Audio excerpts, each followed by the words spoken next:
There's a big difference between beginners training and advanced lifters training. 90% of the advice I see actually on YouTube is geared more towards someone that's an advanced or intermediate lifter. In other words, someone that's been training for several years, already has packed on size, and is only relevant really to about 5% of all people that watch these fitness videos. Beginners and advanced lifters should not train the same way at all. There is a big difference on what it does to your body when you can deadlift 200 pounds compared to 500 pounds. A beginner should not follow advanced bodybuilding techniques or 90% of the advice out there for the simple reason that they're not neurally efficient. And all I mean by that is all muscles actually, when you try and fire them, they're composed of primarily, there are more information than this, composed of two different types of muscle fibers, fast twitch and slow twitch. And all you're trying to do when you're trying to fire your muscles is you're trying to activate them. So when you do an exercise, when you do the bench press, you're trying to activate your chest, your triceps, and your shoulder. In order to do that, your nervous system has to send a signal to your muscle to fire. As a beginner, you're not efficient at all. You can only really activate, let's say, about 30 to 50% of all your muscles, if that. You want perfect proof of that? Flex your chest. If you can flex your chest right now. Good, that's cool, right? Now try and flex your front deltoid right here. Hard, right? You can't flex bone. Flexing bone is next to impossible. So if you don't have a muscle there, you can't really isolate it. You can't focus on it. If you can't activate it, how can you train it? So what a beginner should be doing instead is focusing on those big compound movements in order to activate their muscles. And I'm going to break down today, damn right Skippy, for you, what you should be doing as a beginner in order to get more results.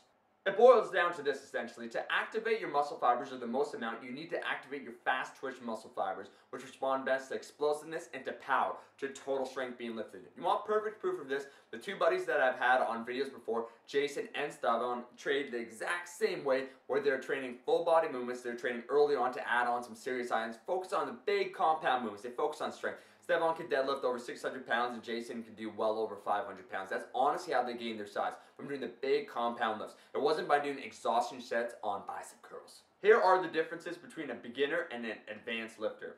1. A beginner should train compound movements more frequently. It's 100% fine for you to squat, deadlift, and bench press way more than one time a week. Simply put, because once again, you're not neurally efficient, it's not going to be draining to you. So you can bench more than one time a week. Trust me on this because it will increase your strength. 2. Keep your rep range nice and low. For compound movements, never exceed 8 reps. When it comes to isolation movements, never exceed 12 reps. Really, the sweet spot is usually about 6 to 8 reps, or really 4 to 8 reps of compound movements as a beginner, really to wire that in. 3. I cannot state this one enough, and you will not be feeling this until you actually injure yourself, is you have to have equal placement or equal training of opposite muscles. What I mean, as much as you bench, you should be rowing. As much as you do overhead press, you should be doing pull-ups. Opposite muscle groups should be trained equal.